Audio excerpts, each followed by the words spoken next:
উপস্থিত দিনী মুসলিম বোন, আপনি একটু শোনেন, আপনাকে বলছি। এই মেয়ে, গল্প করছো নাকি তুমি? ফ্যাশন বোরকা পরে এসেছো কেন? শরম করো না তুমি একটু? তোমার বাপ তোমাকে দেখতে পায় না, তোমার পরনে ফ্যাশন বোরকা কেন? তোমার স্বামী তোমাকে দেখতে পায় না, তোমার ভাইয়েরা তোমাকে দেখতে পায় না, তোমার পরনে ফ্যাশন বোরকা কেন? এই তোমাকে বলছি, জীবনে আর কোনোদিন তুমি এই বোরকা গায়ে উঠাবো না, আজকে বাড়িতে গিয়ে জ্বালিয়ে দিও। দিনী মুসলিম বোন, আপনাকে আমি অনুরোধ করছি, আপনি পোশাক পরিবর্তন করুন। দেখুন, আপনি পোশাক পরিবর্তন করুন। এইভাবে হটকারিতা করে জান্নাত পাওয়া যাবে না। শতদিন আপনাকে বলেছি, 3 শ্রেণীর মানুষ জান্নাতে যাবে না, তার মধ্যে আপনি আছেন। 3 শ্রেণীর মানুষ জান্নাতে যাবে না। 1, মুদমিনুল খামর, যারা নিয়মিত বিড়ি, তামাক, জর্দা, সিগারেট, গুল, নেশাদার দ্রব্য খায়, পান করে, তারা জান্নাতে যাবে না। 2, আর রাজলাতু মিনান নিসায়ে, পুরুষের বেশধারী নারী, যারা পুরুষের জুতা স্যান্ডেল পরে, যারা পুরুষের শার্ট প্যান্ট পরে, যারা পুরুষের পোশাক পরে, তারা জান্নাতে যাবে না। 3, দায়ুস, তোমার স্বামী। এই মেয়ে, তোমার বাপ জান্নাতে যাবে না, তোমার কারণেই যাবে না। 3 চিলাই চলে গেছে লন্ডন, আর মেয়ে ঢাকা বিশ্ববিদ্যালয়ে আর একজনের সাথে ঘুরে। 3 মাস পরে ফিরবে, সেই জন্য ধর্ম পাগল হয়ে গেছে। धर्म राजशाही चांपाइनबाबगंज हवाई लड्डू, दोनों हाथ में लड्डू है, जो चाहे उसको खा ले, जो चाहे उसको छोड़ दे। भूल ही सब धर्म एमन नय। बाड़ीते माशाल्लाह जारी थाकबे, कर्फ्यू जारी थाकबे। प्रेसिडेंट आयुबेर देश 24 घंटा कर्फ्यू जारी आछे, माशाल्लाह। केउ बाइरे जेते पारे ना, सन्ধ্যা হয়ে গেছে। আমাদের শোনা কথা, আপনি স্বামী মানে এই বাড়িতে कर्फ्यू জারি থাকবে, 44 ধারা জারি থাকবে, আপনার কথা ছাড়া কেউ বাইরে যেতে পারে না। শুনুন, আপনি দিনী বোন, আপনি 4টা কাজ করতে পারলে আপনার জান্নাতের সব দরজা খোলা। সহজ, দেখেন আপনার জন্য সহজ। 1, সল্লাত খামসাহা, 5 ওয়াক্ত সালাত আদায় করলো। 2, সমাত সাহারাহা, রমজান মাসে সিয়াম পালন করলো, রোজা থাকলো। 3, আতাত বালাহা, স্বামীকে মেনে চললো। 4, আহসানাত ফারজাহা, জেনায় লিপ্ত হলো না। 4টে। 1, আপনি 5 ওয়াক্ত সালাত আদায় করবেন, নামাজ পড়বেন। 2, রমজান মাসে রোজা থাকবেন। 3, স্বামীকে মেনে চলবেন। 4, জেনায় লিপ্ত হবেন না, জান্নাতের সব দরজা খোলা। আমি বলিনি, মুহাম্মদ সাল্লাল্লাহু আলাইহি ওয়াসাল্লাম বলেছেন। জরুরি কথা আপনার সাথে, স্বামীকে মেনেই চলতে হবে, তিতা লাগলেও মিঠা লাগলেও। বুঝলাম আপনার স্বামীর মুখ খারাপ, আপনাকে গালি দেয়। বুঝলাম আপনার স্বামীর মুখ খারাপ, আপনাকে গালি দেয়, মারে। আপনি কিভাবে তাকে নিয়ে চলবেন? চলতেই হবে, এটা আপনার জন্য ভালো। আমি আপনার দিনী ভাই হিসাবে, আমি আব্দুর রাজ্জাক বিন ইউসুফ, আপনি আমার দিনী বোন, আপনাকে আমি বলছি, আপনি স্বামীকে মেনে নেন, তার সাথে কথা বলেন। সপ্তাহ সপ্তাহ কথা বলেন না। রান্না বান্না করার পরে মেয়ের হাতে ভাত পানি স্বামীর ঘরে দিয়ে পাঠান, এটা কোন অভ্যাস। আবার যদি আপনার কাছে 1 গিলাস পানি চাই, তাহলে 1 গিলাস পানি সামনে নিয়ে এসে ঠ্যাককস করে রেখে এভাবে হেঁটে চলে যান। এভাবে হবে না। স্বামীকে আপনাকে মেনেই চলতে হবে, এটা আমার জরুরি অনুরোধ। কথা আল্লাহ নবী বলছেন। শেষ পর্যন্ত যদি দেখেন চলবে না, তাহলে আপনি খোলা তালাক করেন, কোনো সমস্যা নেই। আপনার স্বামী যদি তাহাজ্জুদ পড়ে, তবু আপনি খোলা তালাক করতে পারেন। আপনার স্বামী যদি মাসে কোটি টাকা ইনকাম করে, তবু আপনি খোলা তালাক করতে পারেন। আপনি কাজীকে গিয়ে বলবেন, চেয়ারম্যান মেম্বারকে বলবেন, আমি তার সাথে ভাত খাবো না, সংসার আমার বিচ্ছিন্ন করে দেন। বাস, একটা খোলা তালাক লিখে দেওয়া হবে। কিন্তু এইভাবে স্বামীর সাথে কথা না বলে, মাস মাস কথা বন্ধ করে এইভাবে সংসারে চলে না, এই সংসার চলবে না। আপনি স্বামীকে মেনে চলেন, তিতা লাগলেও মিঠা লাগলেও। 4, জেনা যদি হয়েই থাকে, তাহলে তওবা করেন। অতীতে যা জেনার পাপ হয়েছে, সব আল্লাহ আবার নেকিতে উল্টিয়ে দিবেন।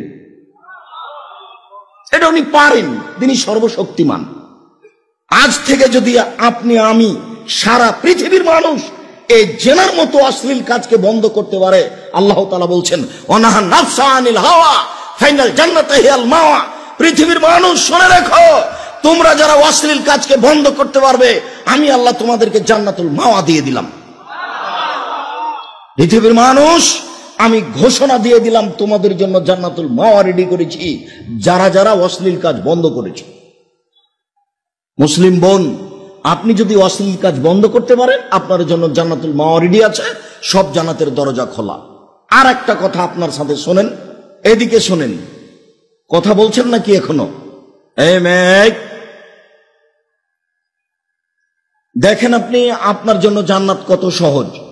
আল্লাহ নবী বলছেন, নবীগণ জান্নাতে যাবেন, শহীদেরা জান্নাতে যাবে, সত্যবাদীরা জান্নাতে যাবে, মহিলারাও জান্নাতে যাবে। তবে আপনি কিন্তু এই সিরিয়ালে আছেন, কিন্তু আপনার সাথে একটা বাক্য লাগা আছে, তবে। তবে যদি তারা স্বামীকে মেনে চলে, এই যে আল্লাহ রাসূল লাগিয়ে দিয়েছেন, আমাদের তো আর কিছু করার নেই। স্বামীকে মেনে চলতে পারে মহিলারা তিনটা পদ্ধতিতে। এক, আল্লাহ রাসূল বলছেন, স্বামীর সাথে কথা বললে হাসি মুখে বলে, এই অভ্যাস আপনাকে জরুরি ভাবে করতে হবে। দুই, স্বামী আদেশ করলে পালন করে, ভুলেও কোনো সময় বলবেন না আপনার কাছে এক গিলাস পানি চেয়েছে, আপনি বলবেন না যে ওখানে তো গিলাস আছে, পানি ঢেলে খান, এভাবে বলবেন না, আদেশ করলে পালন করে। তিন, স্বামী যখন বাড়িতে থাকে না তখন নিজেকে গুটিয়ে রাখে, কারোর সাথে মোবাইলে গল্প করে না, দেবরের বাসায় চলে যায় না, চাচির বাড়ি চলে যায় না, কোথাও যায় না, নিজেকে গুটিয়ে রাখে। এই তিনটা গুণ আছে যার, সেই হলো ভালো নারী। সেই সিরিয়ালে জান্নাতীদের মধ্যে আছে। এক, নবীগণ জান্নাতে যাবেন। দুই, শহীদেরা জান্নাতে যাবে। তিন, সত্যবাদীরা জান্নাতে যাবে। চার, মহিলারা জান্নাতে যাবে। তবে বুঝাতে পারিনি মনে হয়। এরকম সুযোগ কিন্তু পুরুষের নেই। এরকম কোন হাদিস আপনার জন্য আমরা বলতে পারি না, আমার জানা নেই যে আপনার জন্য জান্নাত সহজ। কেউ যদি বলে, আব্দুর রাজ্জাক সাহেব থামেন থামেন থামেন, আপনার বক্তব্য একদিন শুনেছিলাম যে অজু করার পরে যদি কেউ বলে আশহাদু আল্লা ইলাহা ইল্লাল্লাহু ওয়াহদাহু লা শারীকা লাহু ওয়া আশহাদু আন্না মুহাম্মাদান আবদুহু ওয়া রাসূলুহু, তাহলে জান্নাতের সব দরজা খোলা। হ্যাঁ, কথা তো ঠিক, ওটাও তো হাদিস বুখারী মুসলিমের, যে অজু করার পরে এই দোয়া পড়লে জান্নাতের সব দরজা খোলা। তো ওটা আপনার জন্য যা, মহিলার জন্য তাই।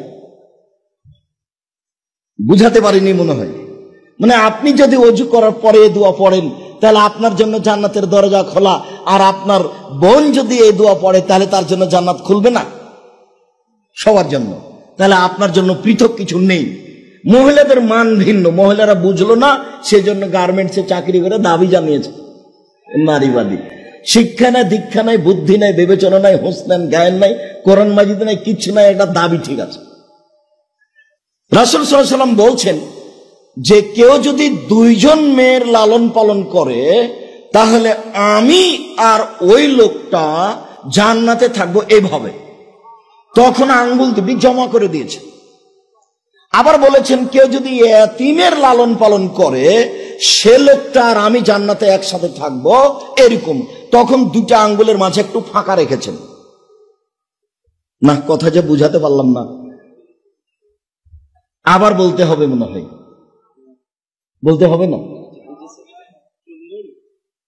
তার মানে মেয়েদের মান সম্মান অনেক বেশি। দুইটা মেয়ের লালন পালনের বিনিময় জান্নাত, আবার রাসূলের সাথে, আবার একসাথে, ফাঁকা নাই। আর ইয়াতিমকে লালন পালন করলে রাসূলের সাথে থাকতে পাওয়া যাবে, তবে একসাথে নয়। এ দেখেন ফাঁকা, ওদের দাম বেশি। 10টা ছেলেকে যদি মাস্টার ডিগ্রি পাস করান, লন্ডন থেকে পড়িয়ে নিয়ে আসেন, 1 পয়সা লাভ নাই। কিভাবে লাভ? আব্দুর রাজ্জাক সাহেব, আপনি যে একদিন বলছিলেন যে ভালো ছেলে বাপের জন্য যদি দোয়া করে, তো ভালো ছেলে যদি বাপের জন্য দোয়া করে তো ভালো, তাহলে মেয়েও যদি বাপের জন্য দোয়া করে তো ভালো। কথা বুঝাতে পারিনি। সব সুবিধা মেয়ের কাছে, ছেলের কাছে সুবিধা নাই। আব্দুর রাজ্জাক সাহেব, ছেলেকে পড়াবো কেন? বাপ হয়েছেন এই জন্য।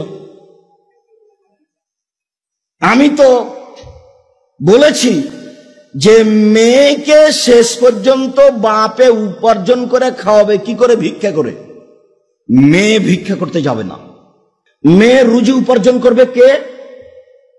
বাপ। কি করে? বাপের জমিদারি করে, কি করে? বড় ব্যবসা করে, কি করে? কলা বিক্রি করে, কি করে? চকলেট বিক্রি করে। কিছুই পারে না তো কি করবে? ভিক্ষা করে করবে। জরুরি রাসূলের আদেশ, বাপকে ছেলে মেয়েকে লালন পালন করতে হবে, শিক্ষিত করতে হবে, প্রয়োজনে তাকে ভিক্ষা করে। ছেলে রাস্তায় ভিক্ষা করতে নামবে না, টোকাইয়ের জব বাপকে দিতে হবে। জন্ম দিয়েছে যে তাকে, ছেলেকে লালন পালন করতে হবে, প্রয়োজনে ভিক্ষা করে। পশু প্রাণীর মতো ছেড়ে দিতে হবে, এই হুকুম রাসূল সাল্লাল্লাহু আলাইহি ওয়াসাল্লাম বাপকে দেননি। সব জিম্মেদারি বাপের উপরে হয়েছে। তিনি বোন, আপনাকে আমি অনুরোধ জানাচ্ছি, আপনি স্বামীকে মেনে চলুন, ভালো হবে।